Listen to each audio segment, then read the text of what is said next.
As a former governor, and as us being governors together, we both know that a budget should be two things: fiscally responsible and a reflection of our values and our priorities. I look forward to hearing more about the administration's priorities when it comes to our nation's energy policy. Last year, Congress clearly laid out several of our energy priorities when we passed the Energy Act of 2020. The Energy Act was the first comprehensive update to our nation's energy policy in 13 years. It enjoyed broad bipartisan support, with nearly 70 senators co-sponsoring or sponsoring provisions that included in the bill. It prioritized research, development, demonstration, and commercialization of next-generation technologies at the Department of Energy. These are the innovations that will be necessary to reduce greenhouse gas emissions from buildings and the power and industrial sectors, which accounted for 62% of our emissions in 2018, while creating jobs and keeping American energy affordable and globally competitive. If we are going to be able to maintain our energy independence and combat climate change, the way to do it is through innovation, not elimination. Our bill contained $35.2 billion in authorizations for R&D activities across DOE's portfolio over the next 5 years, including over $7.6 billion for fiscal year 2022 to ensure the United States remains on the cutting edge of innovation and can lead the world. While I'm disappointed that the President's budget request does not appear to include full funding for the Energy Act, it does provide strong support in some vitally important areas. For example, I was pleased to see $140 million plus up from fiscal year 21 enacted levels for the Fossil Energy Office and strong support for the National Energy Technology Lab, including $25 million for the design and construction of a direct air capture facility.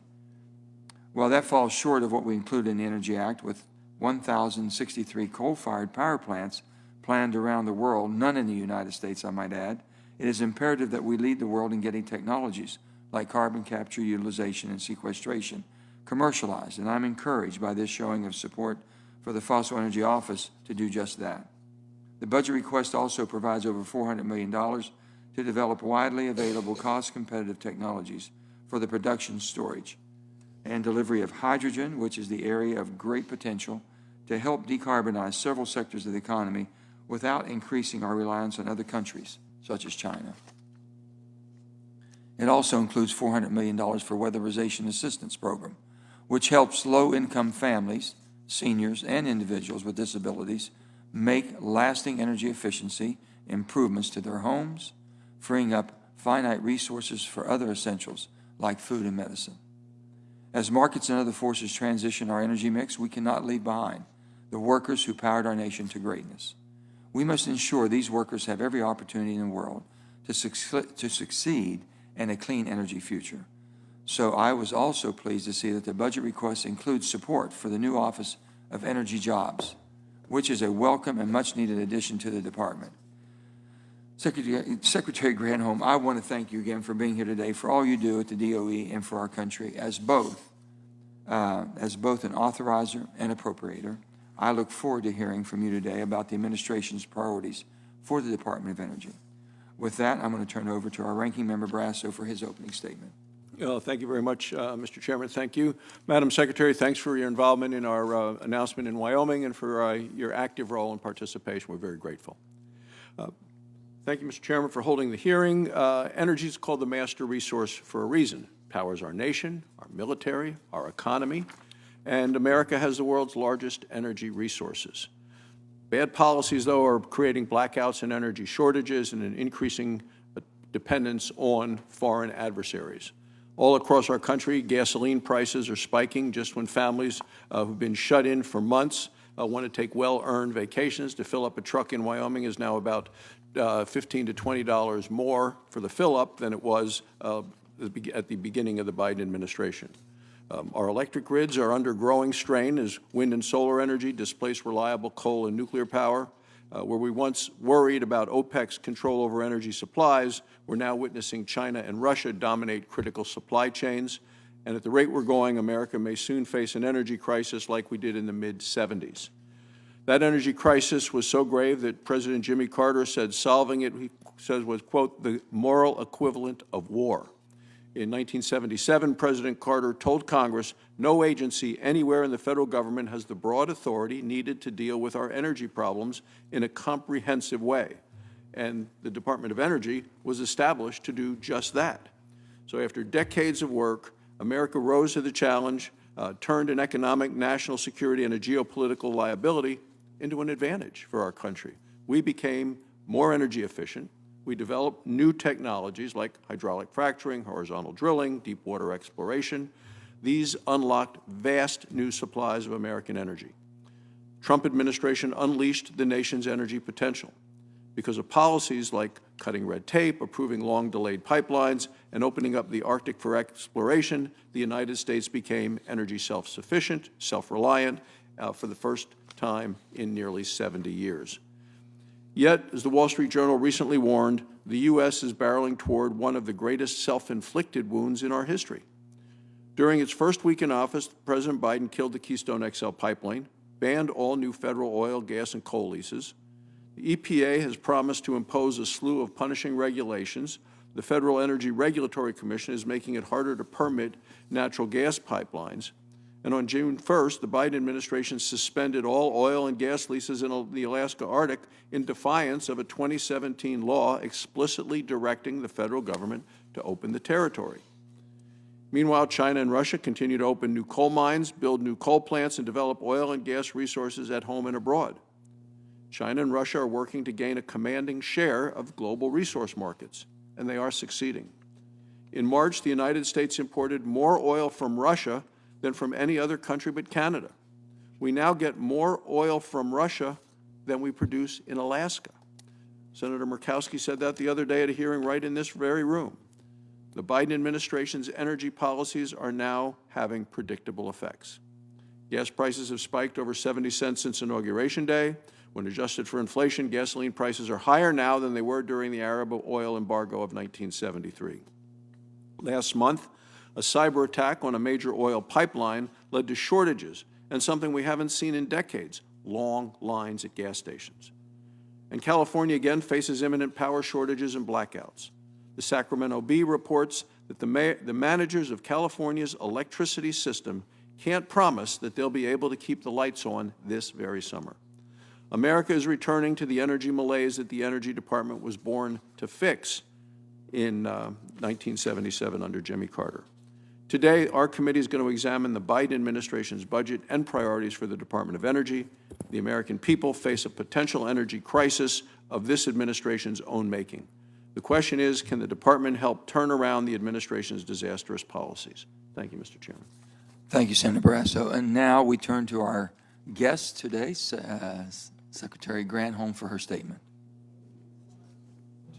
Thank you very much to the chairman, Chairman Manchin. Thank you for having me, and again for that terrific visit to beautiful West Virginia earlier this month. Ranking Member Barrasso, and to the members of the subcommittee, it is an honor to be here. It's an honor to serve as the nation's 16th Secretary of Energy and to join you in discussing the President's 2022 discretionary budget for the department. I do want to start by thanking this committee for their leadership in the Energy Act of 2020.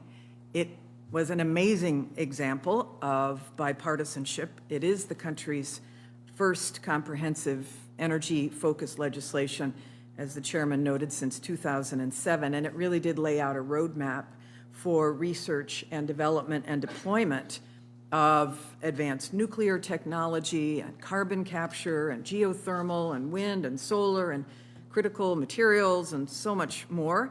And our budget request would allow us to make great progress in these areas.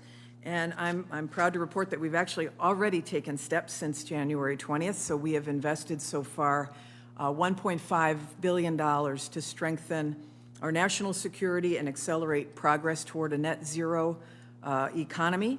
Much of that has gone toward improving and deploying existing market-ready energy solutions, such as our goals to cut solar in half yet again and to add 30 gigawatts of offshore wind capacity by 2030.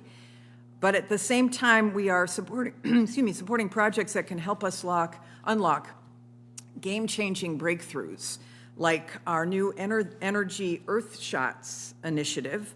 This is going to be a series of ambitious, achievable targets aimed at commercializing emerging technology, zero carbon technologies such as hydrogen. That's the first Energy Earthshot, and it will take the cost of clean hydrogen to $1 per 1 kilogram in 1 decade. That's the shot. I'd also note today that we announced today a $12 million funding opportunity to advance direct air capture technologies, and later this week we're going to be rolling out another significant investment around nuclear energy, both top priorities outlined in the budget proposal. And of course, as was noted, the ransomware attack on Colonial Pipeline really highlighted the urgent need for greater investment in cybersecurity. We're really actively engaged with the private sector around strategies for hardening the critical infrastructure against these evolving 21st century threats, and we are working across agencies to address vulnerabilities and strengthen domestic supply chains, like for lithium batteries. Should Congress make real the American Jobs Plan, we would be able to take much bigger steps even in all of this work. And in the meantime, our budget request would invest $46.2 billion in our key priorities. And that includes a 65% increase in funding for our Office of Energy Efficiency and Renewable Energy, which is a record $1.8 billion, and a record $1.8 billion for our nuclear energy program. And that, as a base, will help us to deploy clean and cheap power on a reliable and resilient grid. And our budget is also going to enable our national labs to expand their research in clean energy and carbon reduction while ushering in greater diversity in science, technology, engineering, and math fields. So here, let me thank the Senate for passing the U.S. Innovation and Competition Act, USICA, I think is how we are pronouncing it, which authorizes the department $17 billion in support of our efforts to keep the country competitive in a global economy. So that funding, coupled with our budget request, is going to help the department and our 17 national labs put America at the forefront of clean energy innovation nationwide. And of course, the budget will also strengthen the department's nuclear security mission and our environmental management program. We've also asked for one of the highest levels of annual funding for our Office of Environmental Management to facilitate continued progress on each of the 16 sites. So all told, these investments will represent a down payment on a cleaner and more prosperous future, but truly would not be fulfilled without the American Jobs Plan, which would not only position the country to compete in the global clean energy market and confront the climate crisis, but would allow us to lift up our disadvantaged communities, tribal nations, other communities of color that have been historically burdened by pollution, and it would help the department in our ongoing work to provide fossil energy workers with real opportunities for good-paying jobs throughout the clean energy transition. So that's what it would mean to build back better. I'm humbled by the opportunity to lead the Department of Energy in these times, at this moment, and with this committee. And I'm happy to answer any questions you may have. Thank you, Madam Secretary. I'll start the questioning. The Energy Act, which became law in December, included provisions that enjoyed broad bipartisan support. While the Department of Energy's budget request includes a lot of really important investment, it doesn't appear to include full funding for everything that was authorized in the Energy Act. For instance, the Advanced Reactor Demonstration Program was authorized at $405 million for fiscal year 22 in the Energy Act, while the budget was $370. We also authorized $1 billion for CCUS and carbon removal, yet the fossil energy budget request for fiscal year 22 fell short with only $890, about $110 million. So do you have any thoughts on that, why they would have underfunded those? Well, first of all, we are committed to those technologies, clearly, and it's why those technologies are included in a very big way in the American Jobs Plan. But I will note that the Fossil Energy and Carbon Management Office saw a 19% increase Our nuclear energy office saw a 23% increase from last year. We are completely committed to these, and we just want to make sure that we are prioritizing these within the context of a number, which is in the budget, the overall number. According to the Global Energy Monitor, there are approximately 6,600 coal-fired power plants currently operating across the globe. Another 1,063 are being developed, and the majority are in Asia. China is responsible for 460 of those new plants, and 15 countries are planning to more than double their current coal fleet. The United States currently has 504, with none in development. It's clear as day to me that we need to remain focused on getting the cost of CCUS technologies down to be able to deploy them on a wide scale around the world, because fossil, as we can see, is not going away as much as some people would like for that. That is a large part of why we authorized 6 demonstration projects in the Energy Act and specified they would be equally divided between coal, natural gas, and industrial facilities. And I mentioned in my opening statement, it's encouraging to see the President's budget beefed up spending by 61% of CCUS. He gets it, he understands. The thing I wanted to mention also, in that report, according to the IEA, 90% of the emissions growth will come from emerging countries like Asia.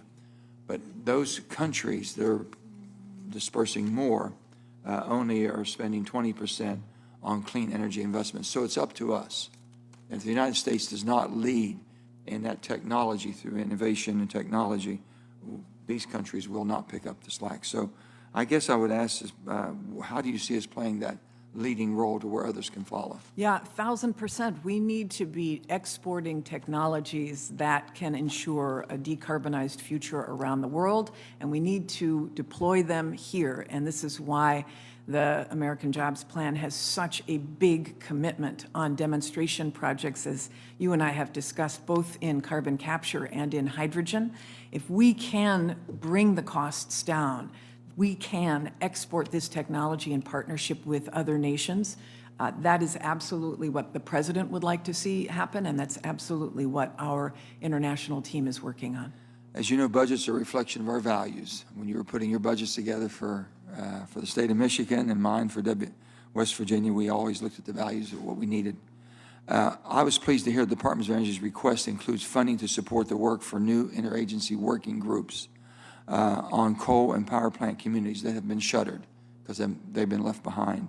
There appears to be very little detail yet about how much funding has been set aside for these activities. So can you give me a little overview of that? Yeah, so first of all, this year, obviously, as we are starting up this intergovernmental working group, a lot of it is pulling from agencies across the government that are already working in this area. We also saw increases, for example, as you're aware, the Intergovernmental Working Group on Coal and Power Plant Communities is headed by the director of the National Energy Technology Lab in West Virginia, Brian Anderson. We see an increase in the budget for the labs, including for NETL. That's one component. But we also know that the working group is going to be pushing the very subject you and I were just talking about, which were these demonstration projects in these communities.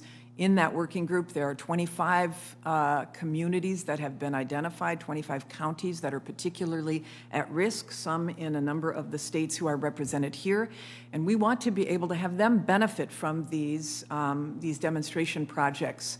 And so that really is a priority for this administration. I have one final question, and my time is about to run out. As you know, hydrogen has the potential of decarbonizing virtually all carbon-intensive sectors of our economy. I have grave concerns. I really do have great concerns about our country going to the EV that's totally dependent on foreign supply chains. So that's my concern. And with innovation technologies like CCUS and electrolyzers, we'll be able to produce it cleanly by using all of our abundant domestic energy resources. So we don't have to depend on foreign supply chains. Natural gas, renewables, nuclear, and will not require us to rely at all on supply chains. So what resources does the DOE need to put us on a path to a clean hydrogen economy?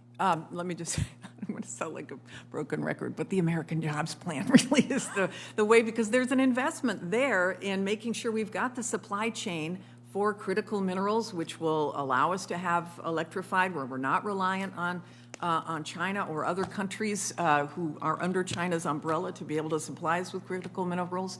We want to be able to show that we can mine in a responsible way. We want to take a look at the coal that is mined and break that open and see if there are critical minerals there that we can then use to decarbonize. There's a whole sort of circular economy around those minerals as well, which includes recycling. And in Nevada, there was just an announcement about a major company that's locating near the Tesla Gigafactory that is going to be doing recycling, and that's another 500 jobs there. So the whole notion of us being able to supply our own energy future is exactly what the president is, honestly, he's obsessed with it. He wants to make America independent of other countries for these critical aspects. The DOE and the DOD were just helping to do a whole supply chain mapping for critical minerals and batteries. It was just released. There's a national blueprint on this to make sure that the U.S. has the capability to be able to produce those. Senator Barrasso.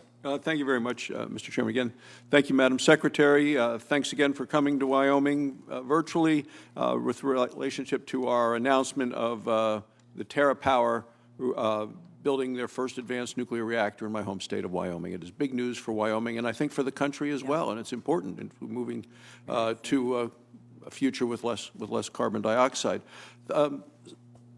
Beginning in 2024, both TerraPower and X Energy will need high-assay, low-enriched uranium. Currently, there are only two entities capable of producing high-assay, low-enriched uranium. One is the Department of Energy, the other is Russia. What steps are you taking to ensure that TerraPower and X Energy don't have to rely on Russia to fuel these initial reactor cores? Yeah, we agree that we need to develop that supply of HALEU, and the budget requests $33 million in that regard to start that process and make sure that we will have, on an ongoing basis, access to that critical mineral. That's terrific, because I do understand there are some in the department who don't share that and don't want to make sufficient quantities of high-assay, low-enriched uranium available to the two companies. So that's good to hear that you're on board on this. For sure. It goes, and I'm sorry I don't want to take your time. Go ahead. No, go ahead. I was just going to say that it goes right into, again, this notion of us being able to make sure that we have the means for our own supply chains, for our own energy. Speaking of our own energy, I talked about at the beginning of my opening statement about gasoline prices are up. We hear about it as we travel at home. I saw it this past weekend in Wyoming. Since President Biden has taken office, gas prices have increased about 70 cents a gallon at the pump. Should Americans expect gas prices to increase even further under the Biden administration? Well, let's be clear about the gas prices increasing with demand. They were down last year, obviously, because of COVID, and that's when this administration took office. I haven't checked within the past week, but on average, I think the price of gas is around $3 a gallon, and it was around $3 a gallon before COVID, and it was around $3 a gallon in the year before that. So it's actually not shot up enormously, but seriously, we are obviously don't want to see people pinched at the pump for prices. It's, I think, one of the reasons why the president is concerned about making sure that there is not an increase in gas tax, because there's sensitivity to that. Well, one of the questions that I have is obviously about a decrease in supply, which are some of the policies that are coming out of this administration. Today's Wall Street Journal, front page, Wall Street Journal today, oil hits pandemic high on bets green shift will crimp supply. So it's a supply and demand. As you said, with coronavirus behind us, we're having much more demand, and my concern is that the supply is going down. So in this story, a leading analyst is quoted as saying, this is the basis for the next oil crisis. It says, we are in uncharted territory. The article goes on to explain that demand is increasing while new production and investment is being constrained based on the administration's policies. So the question is, again, is how high are prices going to have to go before the administration will end its ban on new federal lease sales so that we can catch up with the demand, as you say, is coming back because of coronavirus? Right.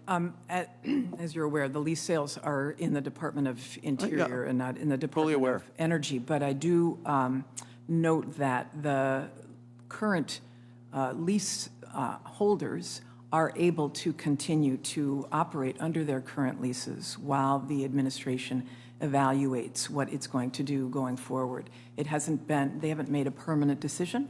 But I will say that I think that the entire world is moving toward trying to find solutions to make sure that we have reliable power, whether it's for transportation, fuel for transportation, or fuel for buildings and the built environment. And that's the kind of technologies that the Department of Energy is really interested in diving in on. Yeah, because we've seen what Europe has done. They've turned to Russia for the pipeline that is bringing the gas into Germany, and we see what the United States has done, which is killing the Keystone XL pipeline. So it just seems to be a tale of two very different cities and approaches there. Finally, for years, Russia and its satellites have unfairly dumped uranium in the U.S. market. As a result, American imports, we import over 90% of our uranium from other countries. Almost 50% of it from the uranium comes from Russia, Kazakhstan, Uzbekistan. For the past 2 years, America's miners produce less than half the uranium needed to fuel a single reactor. This is the lowest ever recorded in the United States. Employment in the sector is at an all-time low. In response, the previous administration requested and Congress appropriated funds to establish a strategic uranium reserve. Your budget today eliminates funding for the reserve, even though it's already been approved and appropriated.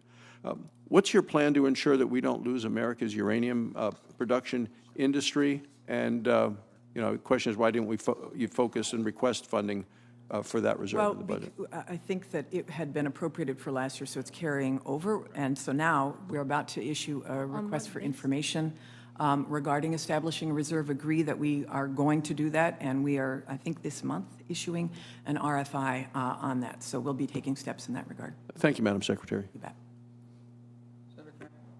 Thank you, Mr. Chairman. Madam Secretary, great to see you this morning. Nice to see Obviously, Hanford is always the topic when it comes to your appearance before the Energy Committee. So wanted to ask you, in your testimony before the committee during your nomination process, you promised to ensure that the Hanford site would stay on its mission, yet the president's budget is about $900 million short from what we think will make a commitment to cleaning up Hanford during what is the track for the tri-party agreement, what people think. And again, we brought this up last week with some of the nominees. This is information that came internally from the DOE people at Hanford. This is what it's going to take. And so that site manager said we needed to spend about $3.4 billion, and someday I'll get a log for the committee of every energy secretary who's come before the committee who said, oh, boy, that's a lot of money in the budget. Let's figure out how to do it on the cheap. They never win. By that I mean they're never right, and it never gets done that way. We just have to live up to our commitment. So what are you going to do to live up to the commitment of the tri-party agreement and work to get this budget rectified so we know how we're going to stay on track?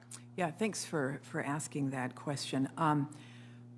As you know better than I do, the DF law, the direct feed low activity waste unit, is now under completion, and we are going to be starting that up hopefully next year or maybe in 2023. And I look forward to sort of celebrating that milestone with you.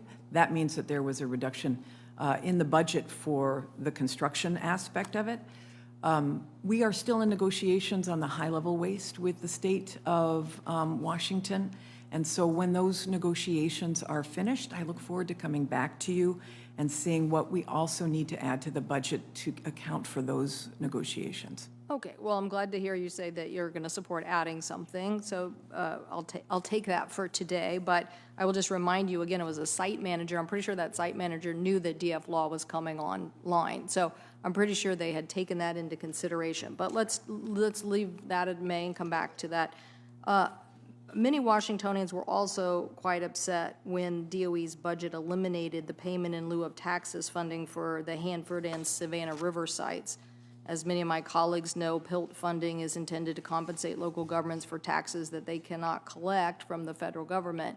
And when you have a site that is over 586 square miles, it's a big site. So we've heard a lot. I just don't understand. It's just kind of surprising why such a small percentage of the Hanford budget would be eliminated. So if you could help me understand eliminating the PILT funding is about. I would just say that I know that historically, over time, the budget's always submitted this way, and I know Congress fills it in, and I just look forward to working with you on it. Okay, well, just, I'm sure my colleagues understand PILT, so I don't have to go over it with them. We definitely will be fighting, but it'd be much better if DOE, since it's, I think, get it. 0.2%. I'm pretty sure it didn't affect your grand scheme from a messaging perspective, and yet it's on the front page of the newspaper above the fold, which sends to a community that has worked hard for decades to not only produce something, but now clean it up, that we don't care about what it takes for them as a region to pay for education. So anyway, we'll get back to you on that point. On transmission, I see I have about a minute left. Do you agree with these recent reports about upgrading existing transmission capacity and adding new transmission lines so that we can deliver cheaper electricity more cost effectively? Yes. Okay, and would the ability of DOE to take a position as an anchor tenant on a new upgraded high-voltage transmission project help facilitate private sector expansion of the grid? I'm sorry, would DOE say Yes. that one more time? So if DOE, there are places where DOE could also be part of this solution, and would you think about that? For sure. Okay. And on, you mentioned in your testimony about the global market for clean energy products, and I know our colleagues are talking about these tax incentives that we could keep going. Do you believe that these are the kinds of incentives that are going to help us on long-haul trucks, especially for things, you know, that are very important, larger things besides cars? Do you think we should be pursuing EVs? Absolutely. Okay, thank you, Mr. Chairman. Thank you, Senator. Senator Daines. Chairman Manchin, thank you. Secretary Granholm, good to have you here. I first want to speak about critical minerals. I know the chairman brought this up already, because without them, everything we talk about today simply won't happen. It's a serious need in our country to increase responsible domestic mineral production. The U.S. is far too reliant on foreign countries like China for the minerals and raw materials used for energy, defense, healthcare, and more. We are moving in a direction where they've become the OPEC of the 70s. They could become truly a single point of failure in the supply chain for the United States and for the world if we don't start creating more domestic production. By the way, if we increase domestic production of critical minerals, we'll also have better jobs and provide important revenue to our communities. My question, and the chairman got to this a little bit, but I specifically want to talk about what DOE is going to do to promote more domestic critical mineral production. You answered him about recycling more, which again is a good thing to do. What about actually increasing domestic production? Totally. I think both have to happen. I think it's a wraparound strategy. There has to be recycling. There has to be substitutes. But I'm holding this up because this is the national blueprint for lithium batteries, as an example, which was issued last week. I'm happy to get a copy to you, but on page 18, it talks about increasing more domestic supply for these critical minerals so that we can be. And that would be mining, right? Yes, that would be mining in a because responsible we're way. hearing, you know, we hear from some of these nominees coming through, as well as others in the administration, this is anti-mining, anti-natural resource development philosophy. No, that is not the case. I think that let me give you an example. There's a DOE just funded in the last year, an extraction program for lithium from brine from geothermal in the Salton Sea in California. It's a totally responsible, if you will, it's a sustainable way of mining and of being able to extract minerals. You know, this is the United States. We can mine in a responsible way, and many places are doing that. And there are some places where there's more challenges, but we can do this. Yeah, and the reality, of course, we think about building more renewable as well traditional energy capacity. We're going to have these critical minerals, and it's got to make sure they come from the United States and not places like China, Russia. How do critical minerals, in your opinion, play in a DOE's plan for new energy production? It absolutely is part and parcel of how we are going to be able to electrify the vehicle supply. It is part and parcel of making sure that we have the means for, I would add the supply chain for polysilicon for solar panels as well, that we have ceded to other countries that we should be producing here. So the full stream of technology products for clean energy, Yeah, we should and be I doing hope, the whole supply one of the chain. key words used was responsible mining, and I agree with that, but I'll tell you that it can be a buzzword from the environmental extremists is saying it's only the one way we think we can do mining, and I just would hope we'll be looking at ways here to continue to develop these God-given natural resources in our country here for our kids and our grandkids. I want to move on to CCUS, and I appreciate our conversation we've had on that topic, Madam Secretary. This committee and Congress passed bipartisan legislation to increase DOE's investment, research, and commercialization for carbon capture technology. This Bipartisan Effect Act, and I want to thank my colleague here, Senator Murkowski, as well as Senator Manchin, it was signed into law, requires large-scale demonstration projects for CCUS technology. And putting one of these pilot projects in Montana makes a lot of sense. We have the infrastructure, we've got more recoverable coal than any other state, and the jobs that a project will create are perfectly fit for the state of Montana. My question is, it's my understanding that DOE's budget does not include funding for a large-scale pilot project creating the Effect Act. What is the department doing to implement the new and very bipartisan program created by this committee? Yeah, love the bipartisan program created by this committee, and the funding would, you would see these projects in the American Jobs Plan or whatever is being negotiated. I mean, that's we need to do a lot of them. They're very large, they're very expensive, but we need to do them to be able to take this technology to scale and to do the research that's necessary to lower the cost. So I hope we're able to do that. Yeah, and as we think about going forward here, electric demand is going to keep going up. As we think about this conversion here to more electric vehicles, we've got to find base load. And I tell you what, we've got a great example of that, frankly, with coal. CCUS, I think, is a great marriage. What specific actions should I tell my Montana communities that they need to do to help ensure a CCUS project pilot would come to a place like Montana? Maybe they should contact their senator and have him support the American Jobs Plan. I'm just saying, I think that there is a huge opportunity where I really do, and all kidding aside, I just think that for many here who care about these technologies, there are these demonstration projects in key communities, and I think there's a couple of counties that in Montana that were part of this intergovernmental working group on coal that would qualify for being considered as a priority investment. All right. Thank you, Mr. Chairman. Thank you, Senator. Senator Heinrich. Welcome, Secretary. If we want to increase critical mineral production, wouldn't that be a good opportunity to update the 1872 Mining Act, which is now 149 years old, in order to make sure that we are actually doing this responsibly? I assume so. And would electrifying passenger transportation, would that help American consumers finally break free of the sort of ball and chain of high gasoline prices? It would. We have to continue to do work When to you look bring on a down the cents, cost. when you look at a cents per mile approach Absolutely. to electrifying homes and businesses, I know that's something that you're looking at. It's really critical in meeting the president's climate goals.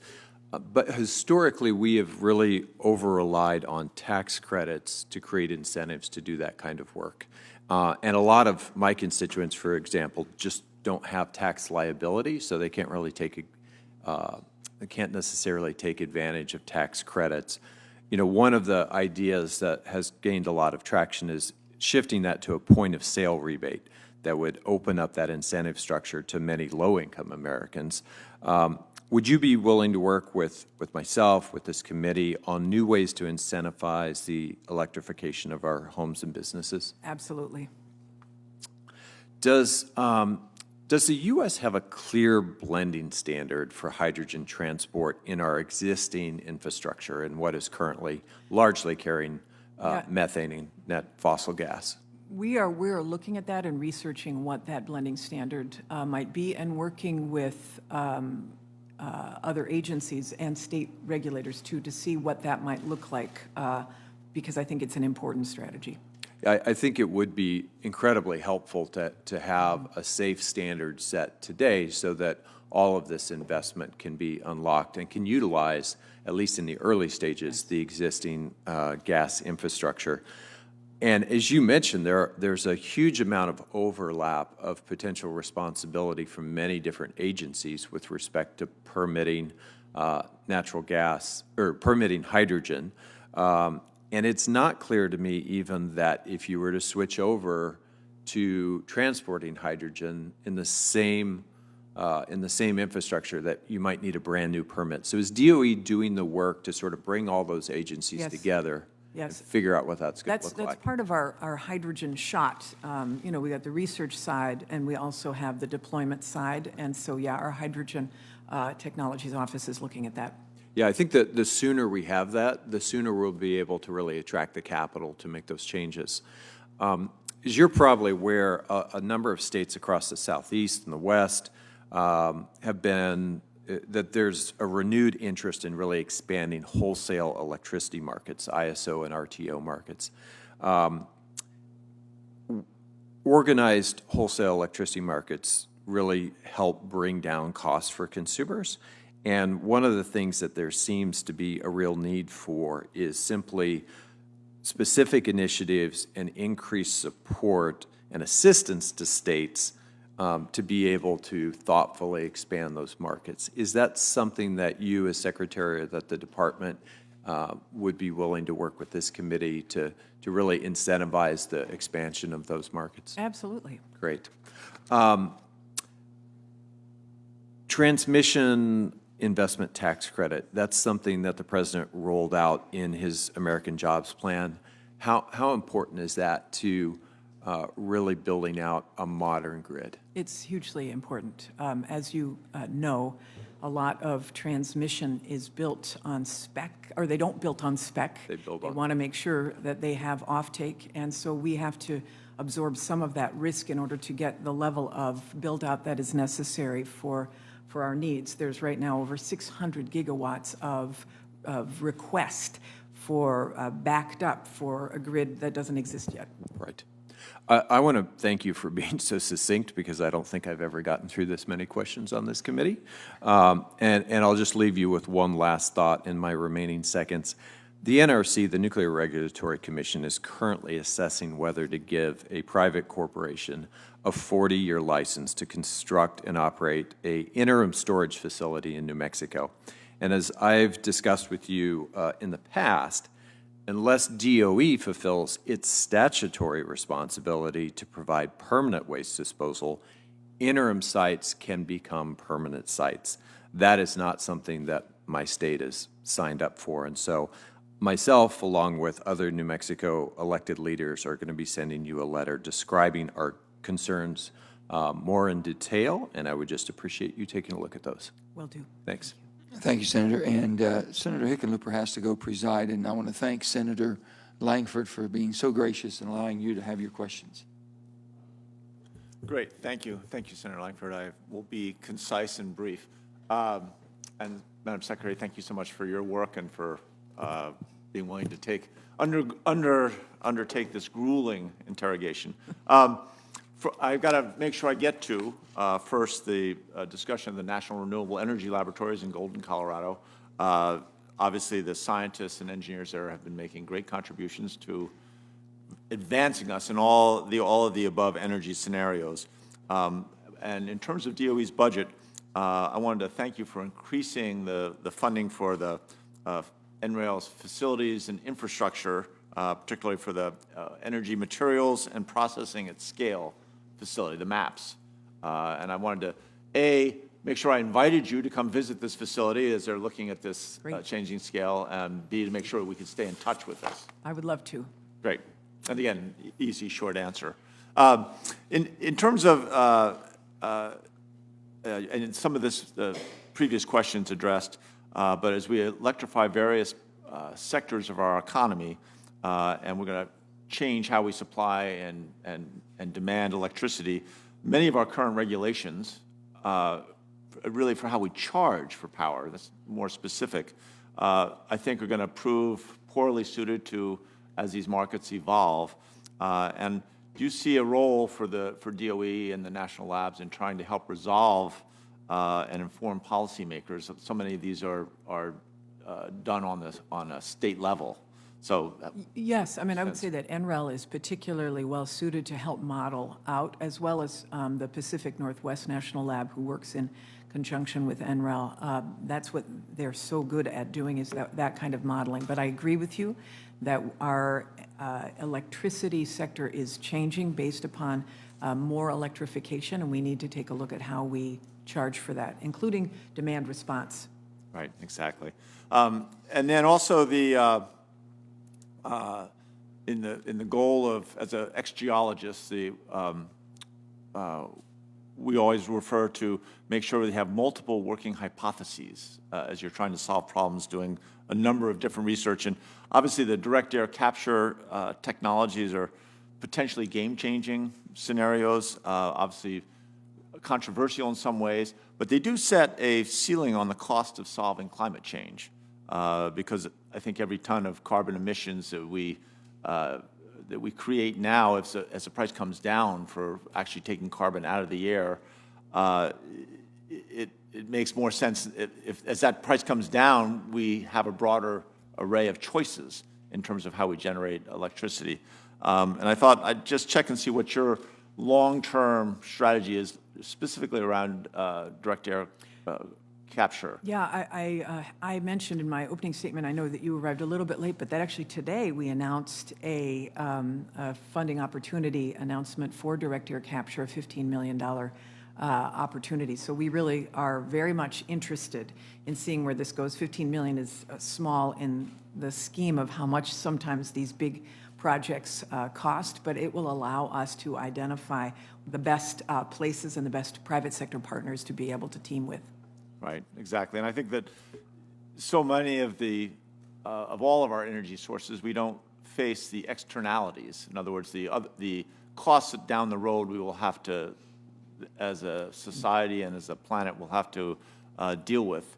And I think that's part of, when you begin to look at those externalities, in certain ways, as we begin to address that, I guess that the IMF estimated $650 billion a year between all the various carbon, the fossil fuel energy generation.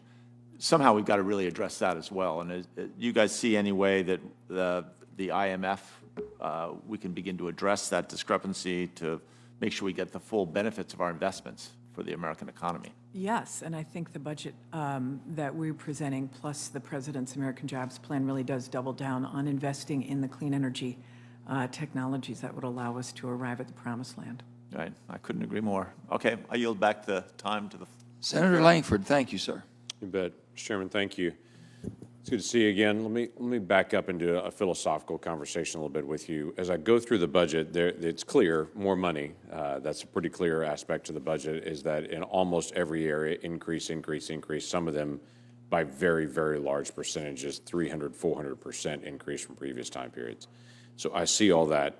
But there's also, seems to be a philosophical shift as well on how we're handling carbon. It's not reducing it, it is eliminating, and it's a jump there. So let me give you, for instance, it seems to move for transportation to electric vehicles, straight from fossil fuel to electric vehicles, skipping through the hybrid that obviously make an enormous difference. Skipping away from natural gas and other things to say, how do we find something to skip over this instead of a transition from home heating oil? For instance, all my friends in the Northeast use a lot of home heating oil that produces a lot more carbon than we do in the Midwest using natural gas. But it seems to try to make the jump. Is that a philosophical shift? Am I picking up something here, that it goes from all or nothing without a transition in between? No, I think that the recognition that there needs to be a transition is really quite loud, in the sense that the technologies that will help us to transition are really supported by this administration. Whether it's carbon capture, we're not skipping over. What we want to do is to assist natural gas, for example, in removing greenhouse gas emissions, whether it's carbon dioxide or methane. We want to assist the baseload fuel power sector to remove those technologies so that they can still function, but in a zero carbon environment. So it's not skipping over, it's assisting and decarbonizing. Right, so when I look at your plan, you've got a 2035 for electricity generation to be at zero carbon. Is that correct? Right. So the permitting question comes into that for me initially. 14 years away at this point to say we'll be at a zero carbon within 14 years. I look at the Trans-West transmission line and the permitting they've gone through. The transmission lines that's taken wind power through several states in the Northwest. That process started in 2007. Yeah. They have yet to break ground on it yet. So they've been permitting since 2007, permitting. They hope to break ground on it next year. 15, 16 years in the process from permitting to starting it. You're talking about in 14 years being at net zero. Net zero by 2050. So what's the 2035 is 2035? 100% clean electricity. For transmission.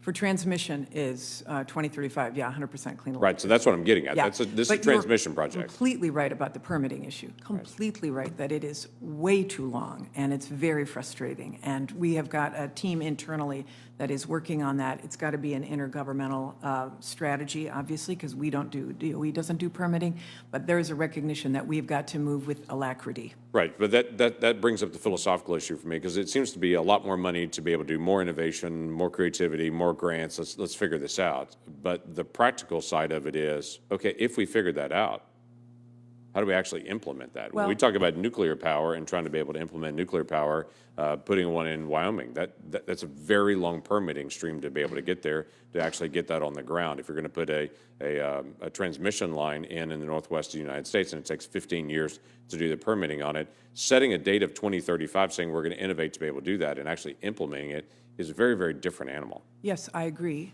But the whole premise of the investments is that we create a grid development authority inside of the Department of Energy, where it is where you have both planning, permitting, and paying overseen so that you can make sure that the investments are proceeding quickly. That's through the American Jobs Plan. How would that work with Department of Interior, BLM, all of those? Well, we would work with them. Obviously, there's intergovernmental processes to be able to do that, and we would have to make sure that all of our partners are at the table.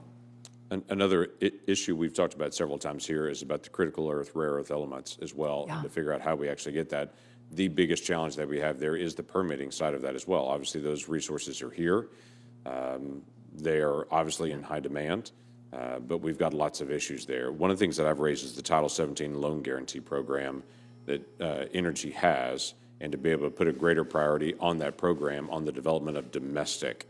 Would you be open to have the Title 17 loan guarantee program be more focused on domestic production of critical earth? Yes, I think we may need a statutory language change, but absolutely. Okay, thank you. Senator Rono. Thank you, Mr. Chairman.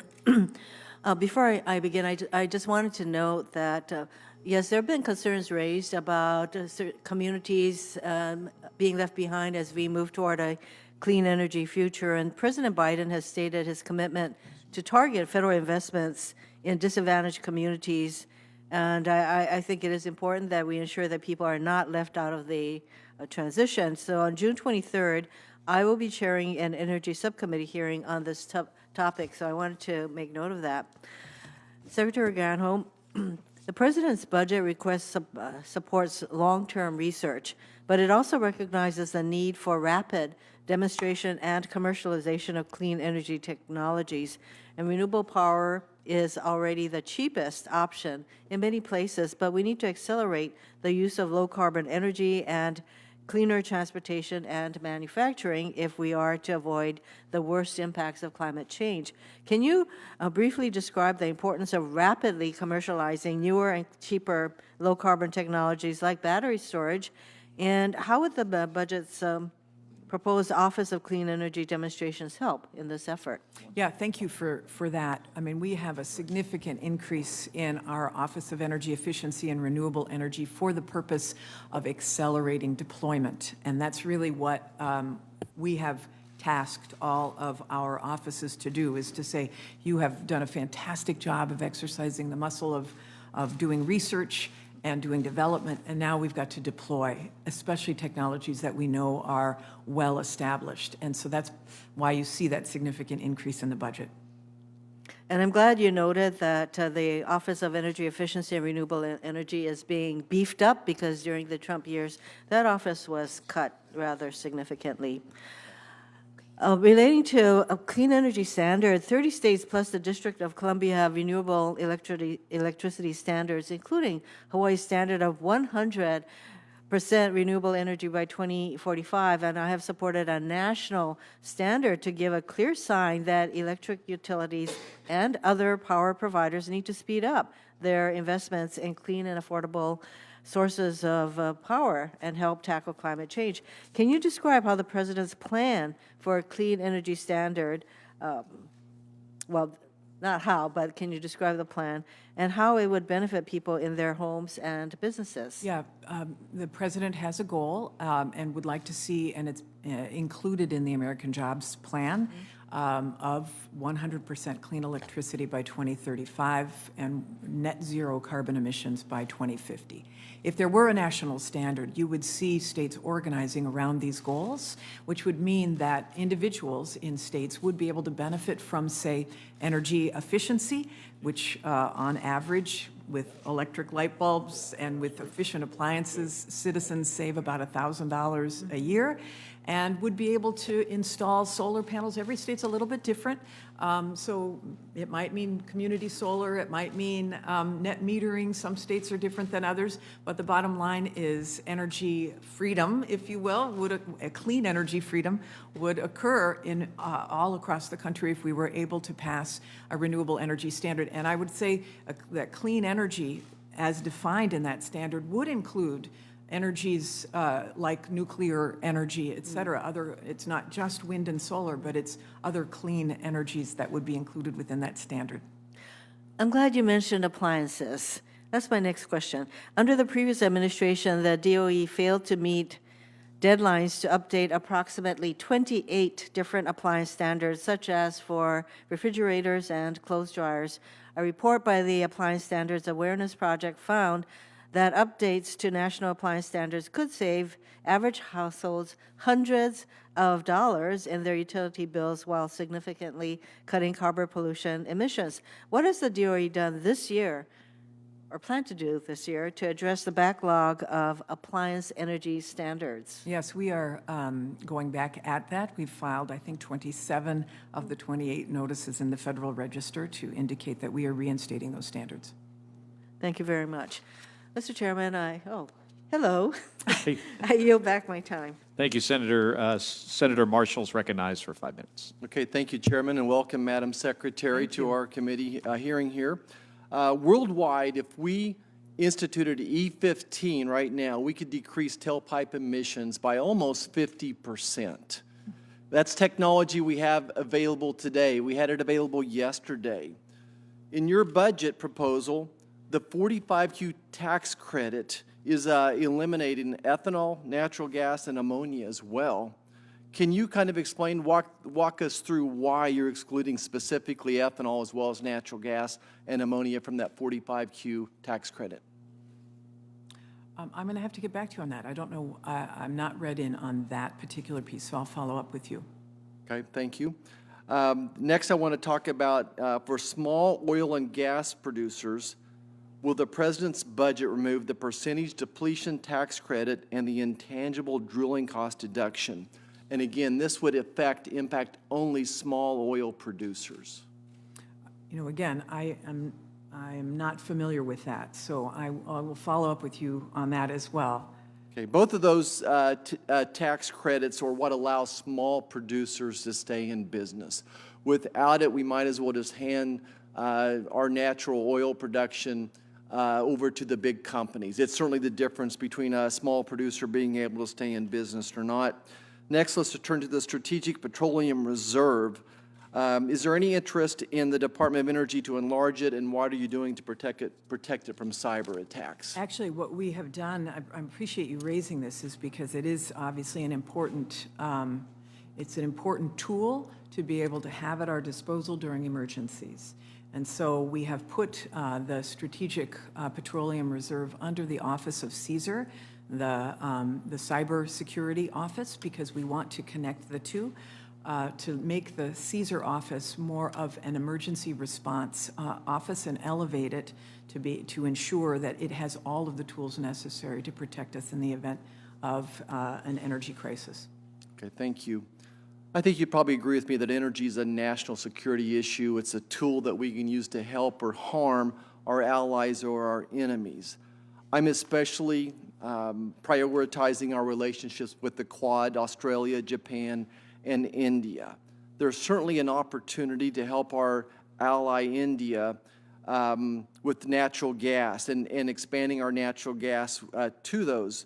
How do you feel about the Department of Energy's plan to strengthen that energy partnership with India, specifically as it pertains to natural gas exports to them? Yeah, I'm very interested in continuing to ensure that India and the United States have a strong partnership, and there are a lot of energy tools that can help India achieve its own goals, which are very aggressive as well. With respect to natural gas and liquefied natural gas, which as an export, which I assume is what you're referring to, obviously the Department of Energy has the authority and the obligation under the Natural Gas Act to approve those requests. I am really interested, though, in the technologies, as are our global allies, in the technologies that eliminate methane and reduce methane from natural gas pipelines, production, and combustion. And that strategy is another strategy that we're working on inside of the Department of Energy to make sure that we can have natural gas that is carbon-free.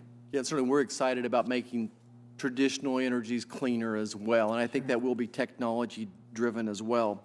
Has your department considered trying to understand the total environmental impact of an electric car from cradle to grave, and what the impact of making our entire transportation industry electric, what that would have on the grid? How much larger would the grid have to be? It would have to be significantly larger. There would need to be a lot additional capacity, and there already is a need for additional capacity even without that.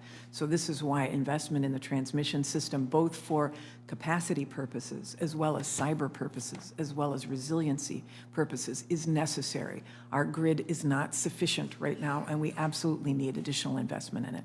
Okay. We'll come back to the cradle-to-grave issue on the electric cars and what their environmental impact is. Right now, I think the ranking member emphasized that we're importing more oil from Russia than we are from Alaska right now. The policies of your administration have caused the price of gasoline to increase at the pump. I'm very concerned that your policies are going to increase the price of utilities for people. Would you agree with me that that creates a social injustice? And where does the concept of affordable energy fit into your policies going forward? Clearly, we want to see affordable energy. Clearly, there are communities that are facing energy poverty because of the percentage of their income that is tied to heating their homes. Largely, often that happens in poorer communities and in communities of color, and we really want to make sure that that does not happen. It's why we need to really propel, for example, energy efficiency in communities that won't otherwise be able to afford it, so that they don't have that burden, that energy burden upon them. Okay, thank you. I yield back. Thank you, Senator. I now recognize myself for 5 minutes. Secretary Granholm, great to see you today. Thank you. Great to be here. I understand that one of your goals is to increase energy efficiency in federal buildings, and I believe that demand response programs should be part of that effort. Last summer, a regional heat wave caused California to implement rolling blackouts. That affected Arizona. We often have to go to California when we are short on electrical capacity during a surge. But Arizona was able to keep its lights on and air conditioners running because our major utility companies offer voluntary programs that remotely dial down thermostats during hours of unusually high electricity demand. They used that last summer. It's very effective. This week in Tucson, Arizona, where I live, where Gabby and I live, it was every day is going to be above 110 degrees. In Phoenix, every day this week above 115. We need this technology. It's very helpful. So could we work together to expand DOE's energy efficiency initiatives to promote demand response programs? Absolutely. Thank you. And I understand that the budget, this is a totally different subject, tribal energy programs, understand that the budget proposes to electrify roughly 33,000 homes in tribal communities. About half of those homes, 15,000 of them, are on the Navajo Nation. I want to help achieve that important goal. I also want to help DOE bring renewable energy projects to tribes. Tribal communities in my state have tremendous solar and wind potential that could be scaled up to commercial levels. About 10 years ago, Congress and DOE established a $2 billion tribal energy loan guarantee program for tribally owned renewable energy projects. But not a single loan has been issued under this program, not one. Do you have any idea why this is? Well, I do know this. I know that over the past 4 years, no loans were issued under any of the programs under the Loan Program Office. And I do know we are reversing that. And so this year so far, our Loan Programs Office has met with at least 20 interested entities to be able to take the tribal loan funding. And so stay tuned, because we really want to make sure that this money gets out for the purposes that you described. Well, great. I'm going to have my office reach Great. out so we can get the information as these loans are approved. And I'm hopeful that you'll be willing to work with me and other Yes. tribal leaders so we can get this program moving along. Great. And I've got 2 more minutes. So, Secretary Granholm, I want to discuss hydrogen and nuclear energy a bit here. In Arizona, we are home to the largest nuclear power plant in the country, the Palo Verde generating station. And Palo Verde runs a pilot program that produces hydrogen from water using electrolysis when there's excess nuclear power during the day when solar generation is occurring. This hydrogen is used to supplement peaking natural gas plants important to grid reliability. And it can be configured to produce hydrogen for fuel cells as well. So are you familiar with the hydrogen pilot program at Palo Verde? I am. I'm very excited about it. Yep. There's one like this in Minnesota and in Ohio, too, Yeah, very exciting, and it has great potential. and could be in a number of other states as well. Could be. And we would like to see that expanded Yeah. across the country, and we'd like to continue to work with you and your staff at DOE and partner on expanding Great. this program. Great. Thank you. And I now recognize Senator Murkowski for 5 minutes. Thank you, Mr. Chairman. Madam Secretary, good to see you. Thank you for being here. I appreciated the conversation that several of my colleagues have had on the issue of critical minerals. It was raised by the ranking member, Senator Barrasso, by Senator Daines. I think Senator Lankford hit on it. But I really feel very, very strongly that in the effort to go in the direction that this administration is clearly taking with the emphasis on renewables, making sure that we are paying a keen eye, paying close attention with a keen eye to this issue of critical minerals and where we source this from. You cite an IEA report that electric vehicles require 6 times the mineral inputs of a conventional car, and an onshore wind plant requires 9 times the mineral resources than a comparable gas plant. So we're going to have to get it from somewhere. And I was really pleased when Senator Daines, in pressing you a little bit further about where we get it, you used the word mining. I appreciate the focus on recycling. I know we need to be doing more. I'm working with several of my colleagues on that. But I think we need to remember that before we can recycle, we have to cycle it in the first place. So we've got to get those minerals from somewhere. I read an article, this was in March or so. It was just before the administration had convened some meeting with our Canadian partners, focusing on alliances with mineral resources. And I was a little disturbed because the Reuters article basically said that we're viewing Canada as our 51st state when it comes to minerals production and opportunities. We come from a state where we're blessed with extraordinary natural resources. We've got some great mining opportunities. We've got a facility that we're looking at down in the southeastern part of the state that will not only be a source of critical minerals, but also heavy rare earths. And we're looking to site a processing facility right there in that region. It's really quite exciting. But we have to have the ability to move forward with these mines. So you recognize the issues as they relate to processing. I want to make sure that we're focusing on all of the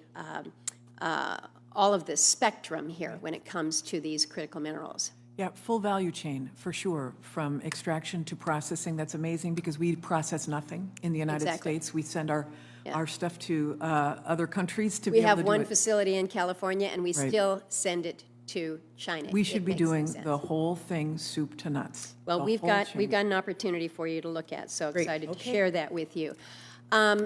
You also mentioned in response to Senator Marshall, where you are with the Strategic Petroleum Reserve. This is something that I have focused on for a long period of time. Senator Cantwell, when we were teaming at the committee here, Senator Manchin, we had really focused on a modernization plan for the SPR, making sure that in the event that this is needed at times of emergency, it's ready to go. You basically just push send. We directed a lot of funding, actually, towards the modernization plan. Do you have an update on where we are with that? I don't, but I'll get it to you. Okay, I'd appreciate that. And then with the loan program, the Title 17 loan program you were talking about with Senator Lankford here, we had in our Energy Act put in place some required reforms with regards to the LPO and the loan guarantees.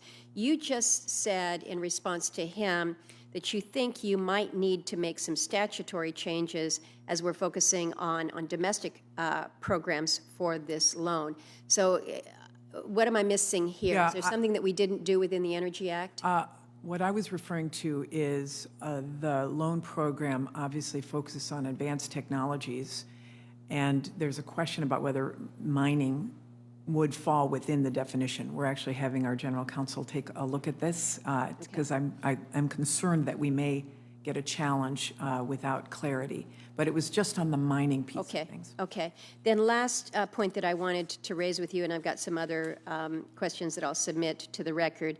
You will be receiving, if you have not already received it, an invitation to come and see what I think is one of Alaska's great, exciting renewable energy opportunities. And this is the development of a geothermal facility located down on the Aleutian Islands, just outside of the community of Unalaska. It's our nation's largest fishing port, the Mucushin volcano. This project would be extraordinary in not only being able to supply a community that's 100% reliant on diesel fuel, but also being able to help power up facilities for our fishing, for the trade, the commercial opportunities that we have there.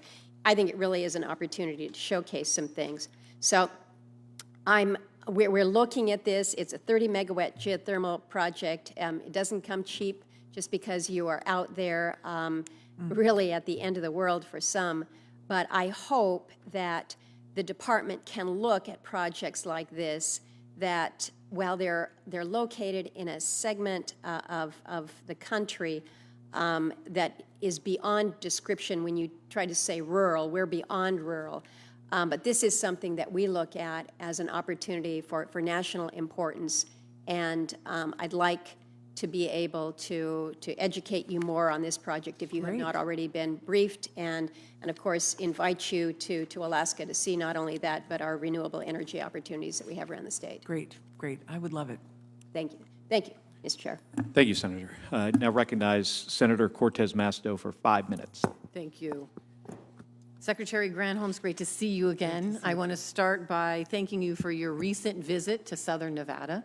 I know everyone was excited that you were there, and I think we were just as excited that you were seeing our solar fields, to UNLV's winning Mojave Bloom Solar Home, all the cutting-edge projects that are happening, and that's why I call it the innovation state. Thank you for your shout-out with our battery recycling, our critical minerals and supply chains, and I'm going to get to that. But the first thing I want to also talk about is Yucca Mountain. I was pleased to hear, again, your comments about Yucca Mountain and the need to incorporate the framing and findings of the 2012 Blue Ribbon Commission on America's Nuclear Future. And for my colleagues, if we are going to go down clean energy path into the administration with nuclear power, we have to address the issue of the waste that is out there. And Yucca Mountain is not the answer. But I do have a solution, and the delegation from Nevada has a solution, which is the Nuclear Waste Informed Consent Act. That is the first step in making sure everybody is on the same page and moving forward in how we address the waste in this country.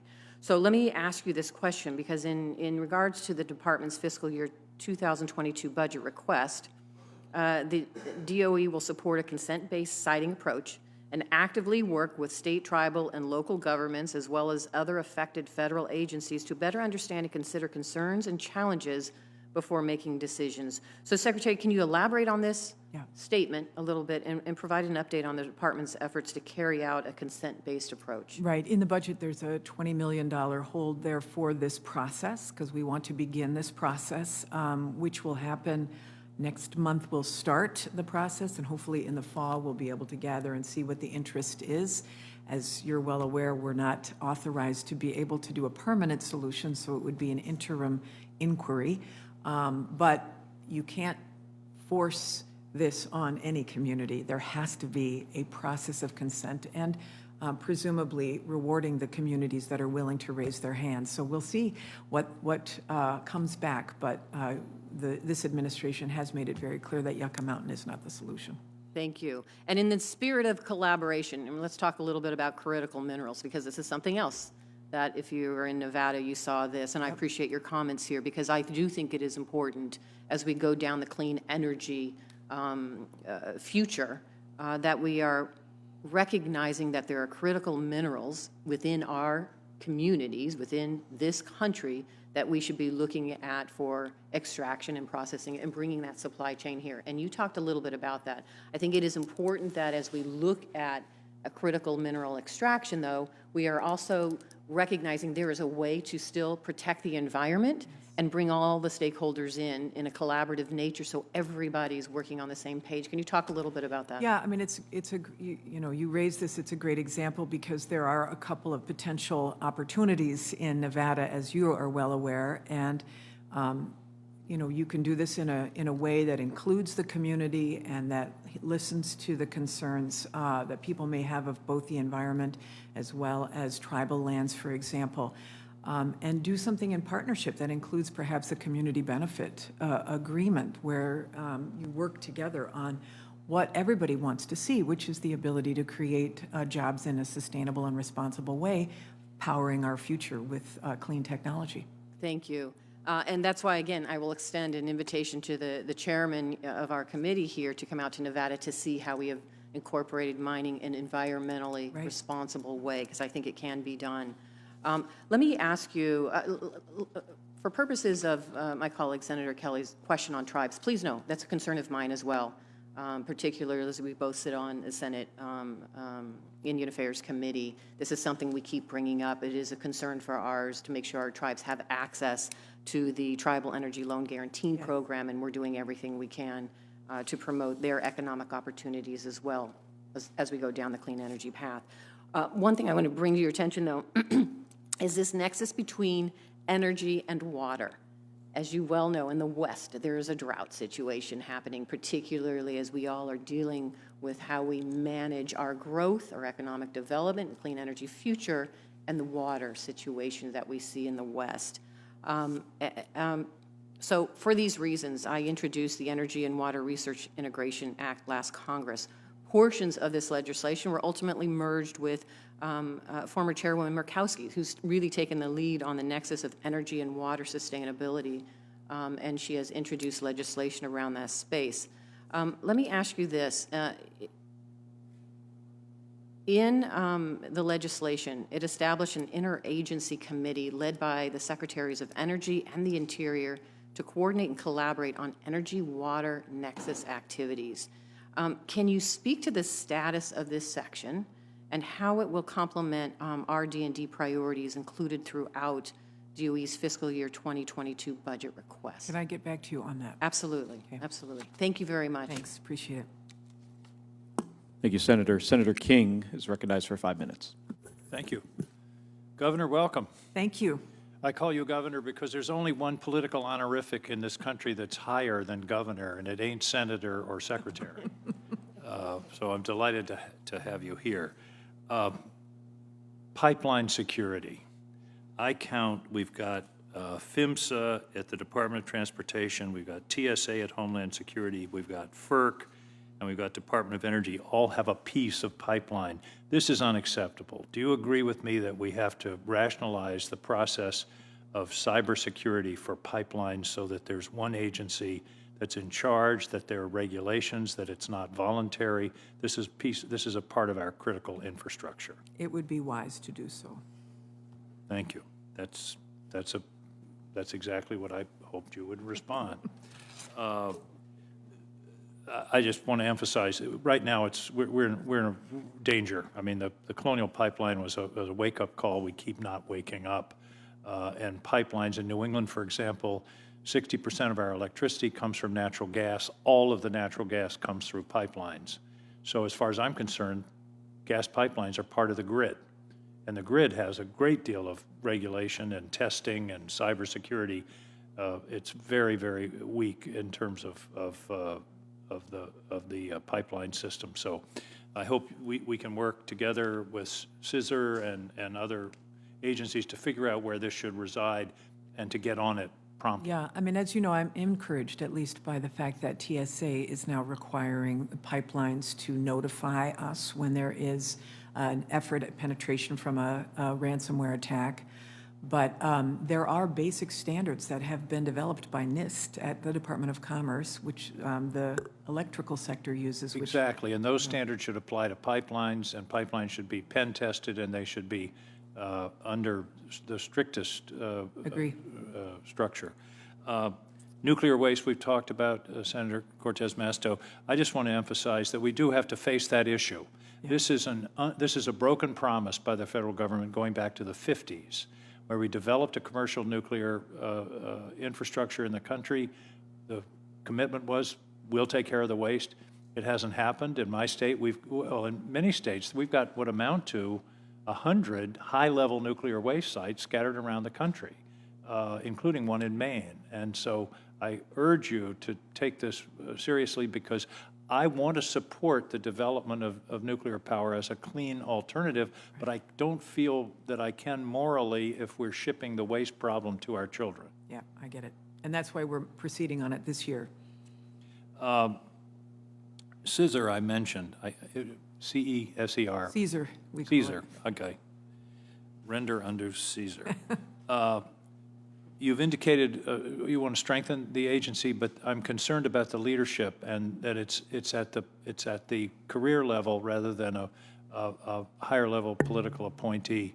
Is that something you could consider in terms of elevating the status and significance of that agency? Yeah, and I appreciate you writing me the letter on that, and I know that I have recently responded. And here's what we're considering. And again, I want to work with you on it, but you know, since CISR was established, about half of its existence has been without leadership because it's been a political appointee. And the question is, this is an emergency operation, sort of akin to, you know, an emergency response entity that is non-political. It is not partisan. What we'd like to do is to strengthen CISR by elevating it to be a directorate position, but not subject to who's in and who's out, a professional group that is trusted. So the new person that we have appointed to be head of CISR, Push Kumar, I hope you get a chance to meet him. He's a total pro, has experience both in the utility side as well as inside of the federal government. And he is looking at all the ways that we can strengthen CISR within the Department of Energy. But I tell you, you know, we've worked really hard to try to fill the slots because once you have a political leadership, sometimes people aren't sure about whether they're in, they're out. I understand. We want to make it a career Well, I just want to be sure that it's it gets the status that it Yes. needs and deserves. Yes. Final, very brief question. In your budget, you zero out the heating oil reserve. As the state with the highest level of heating oil usage in the nation, that's of course of grave concern. Are you planning to sell off the reserve, or does the reserve stay? You're not adding to it? What are the contingencies? Because we keep thinking things aren't going to happen, and then they happen. And my state would Yeah, be, I it would get be a it. catastrophe if something happened to the heating oil supply. Yeah, I understand that, and I certainly, would want to make sure that we're prepared for something like that. I think initially, the thought was that that reserve has been in place for 20 years and it's never once been used. Then when the Colonial Pipeline thing happened, even though it wasn't used then, we said, okay, so we've got enough to be able to carry through the middle of 2022. Happy to work with you on making sure that it's solid after that. Please do. Thank you. Thank you. You bet. Madam Secretary and Governor. Thank you, Mr. Chairman. Thank you, Governor. And Senator Barrasso for 5 minutes. Thank you, Mr. Chairman.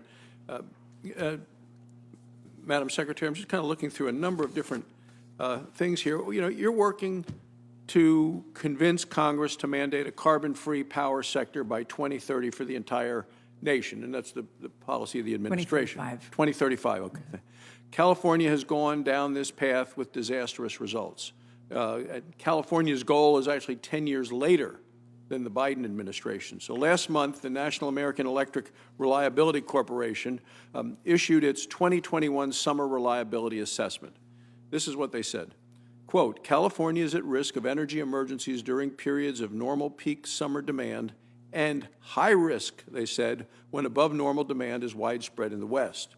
Well, California is the only state determined to be at high risk. It also has among the highest electricity prices in our nation. Should we expect more blackouts in California this summer? I don't know whether there will be, but I do know that obviously the climate impacts of a heated planet are really impacting California disproportionately, and the West.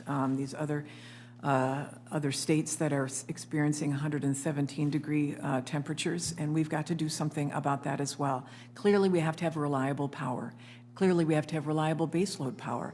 And so the question is, from the place we call the Department of Solutions, how do we invest in the technologies that will get us there to make sure that we've got affordable, reliable baseload power that is clean?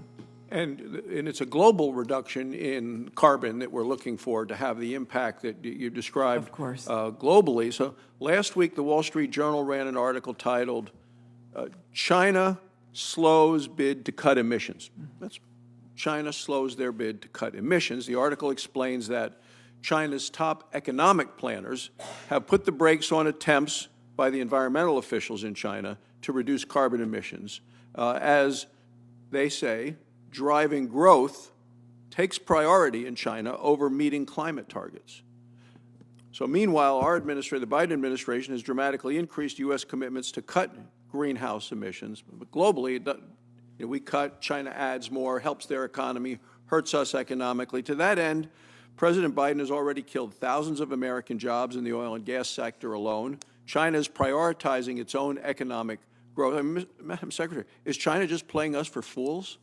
Well, I think we are taking a strong position as a nation against China's continued increasing their investments in coal. That's what the Biden administration was leading at the G7, to stop financing those kinds of investments, to make sure that the G7 is united in making that happen. But I would say that, all of our G7 allies, not just the G7, but our global allies, all want solutions that are cleaner. Everybody does. And so the question is, if you're going to get your power from a country or your technologies from a country that may be, where the power may be dirty, or where the products were produced with, for example, Uyghur labor, then we are missing a global market opportunity in this country by not producing those products here, exporting them to countries that really want to see clean energy. So we want to take advantage of that. Yeah, you said we have a strong position. I just want to make sure it's not dangerously naive, as we may be being played by fools, as China continues with their emissions going up. Either as the United States emissions go down, global emissions are going up as long as China and India continue to produce carbon dioxide at the rate and level they are. And they have also made pledges, and the world is pressuring them, not just the United States. So we've got to continue to work on this and apply whatever pressure we can to ensure that they live up to their commitments. They're not living up to the Right, I pledges get that you. they I made, hear you. which are less I hear you. real than the pledges and less reliable than what we've seen the rest of the world do. So earlier this month, the White House, so there's a question on critical minerals, because we've discussed critical minerals, and this will be my last question, Mr. Chairman. Earlier this month, the White House issued a supply chain report which addressed critical minerals. The report says the United States should only consider mining, this is from the White House, where demand can't be met through alternative means and secondary sources. The report also recommends that Congress, EPA, and the Department of Interior impose additional regulations on mining. The United States gets about 80% of its rare earth minerals and compounds from China. You rightly pointed out that the Uyghurs are being used for forced labor. We see some rare earth minerals coming from the Congo, where child labor is being used, and then those those minerals are being processed in China. So whether it's forced labor with the Uyghurs, whether it's child labor in the Congo, this is China's fingerprint all over it. So does President Biden believe it's more important to reduce mining in the United States or to increase mining in the United States so we can get these critical minerals in ways that are more responsibly obtained, Right. and we're not as dependent on these other nations? So on the last week, this national blueprint for lithium batteries was issued. And on page 18, it says that our near-term objectives up to 2025 include increasing U.S. safe and sustainable production capacity of critical battery minerals, including lithium, nickel, and cobalt, by supporting R&D and mining efforts. So, Thank you. Thank you, Madam Chairman. Madam Secretary. Thank you, Mr. Chairman.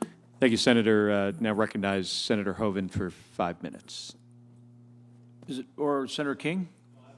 Okay, thank you, Mr. We were waiting for you. We want to listen. Well, thank you, Mr. Chairman, and thank you, Mr. Ranking Member, and Secretary, great to see you. Thanks for being here. Appreciate it. Do you see carbon capture and storage as key to reducing CO2 emissions while producing low-cost, dependable energy for our country? I do. So tell me how you can help us do it. I call it cracking the code. You and I have talked about it, but what do you think are the key things that you can do as Secretary of Ag, so you can tell I was in an ag hearing, Secretary of Energy, to actually do it, you know, to actually make it happen on the ground? What are the keys? Yeah, I mean, consistent with what you all passed, the Energy Act of 2020, you all said we need some demonstration projects. And honestly, we need to have the funding for these larger scale demonstration projects that would take carbon capture and prove it out, as well as hydrogen and other means of being able to reduce CO2. Those demonstration projects are, I know, what is part of what is being negotiated now, and it certainly was contemplated by the President in the American Jobs Plan. That's what needs to happen. So there are three things that I'd suggest. The front-end investment, because you have to put, now particularly what we're working on, as you know, well known in North Dakota, is cracking the code on carbon capture for coal-fired electric. Mm-hmm. Three keys there: help with the front-end investment, things like Project Tundra, which we're already doing, our state, our industry, and you, Department of Energy. The loan guarantees for the equipment that the investment they'll make and the equipment they'll put on the plant, as well as putting the equipment for taking the CO2 downhole. And then the enhanced tax credits, 45Q and 48A. So would you agree that those are three keys, and are you willing to help actually advance those three as making this happen? Yes, yes. Great. And they're contemplated in the American Jobs Plan too, including the increased tax credit. Well, and a lot, yeah. Well, actually, a lot of them are in place, the enhanced tax credit. We're appreciative that it's in there and in other proposed legislation, including some that I've co-sponsored with other members of this committee. And so I'm appreciative that you are supportive and that you have expressed that support to me before. So, and then we've talked about you coming to North Dakota. We would particularly like you to come out in August because we'd like to get this done. Is that something you would look at doing? I certainly would look at it.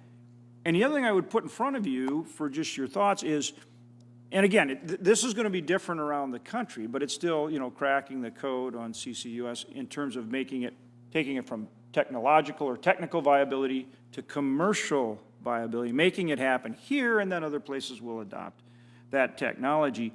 But in North Dakota, the other thing we're doing is it's not just on fossil capturing the CO2, but it's also on agriculture, biofuels at the, just CO2 at the farm level, looking at programs for our farmers and ranchers, which they're interested in as long as they're farmer-friendly, but then also linking that over to the energy world, biofuels. For example, North Dakota being one of only 2 states in the country where we're actually set up and EPA approved to put that CO2 down hole, ethanol plants in Iowa, South Dakota, and Minnesota are joining together to build a pipeline, CO2 pipeline to North Dakota to join with our biofuels plants to put that CO2 down hole. So the point I'm making is you would also then see the carbon capture on the renewable energy side as well, and we'd like to show you that nexus as well as the traditional energy. I would love to see that. Thank you so much. Appreciate it. Thank you, Senator. Senator King? Has the chairman has hit his questions yet? I'm starting a second round. I'm fine. Good, thank you. Just one follow-up. In terms of clean power, I have 3 specific suggestions for research and development. Great. First is storage, the second is storage, and the third is storage. That is the key to making solar and wind into baseload power. And there are a number of, I've been reading recently about the molten salt project out west, and of course battery storage, pump storage in various capacities. But that's the key. Once we can do that, in New England, for example, we have a lot of renewables, but natural gas is the backup, which is the logical one for the current situation. But I know there's a lot of research going on. I think that's the highest priority for research that would make the biggest difference in the shortest time, because the renewables are there and ready and very competitive economically, very competitive, but they have to have backup when the wind doesn't blow or when the sun is not shining. That's exactly right. And I'm sure that if Senator Cantwell were here, she would invite you to the PNNL, which has the grid storage launch pad that they are going to be cutting the ribbon on in September to do this exact thing, research on storage, all aspects. Thank you. Thank you very much for being with us. Senator Granholm, let me thank you again for being here today. I think it was very productive and very informative, and we appreciate it very much. Members are going to have until the close of business tomorrow to submit additional questions for the record. With that, the committee stands adjourned. Thank you.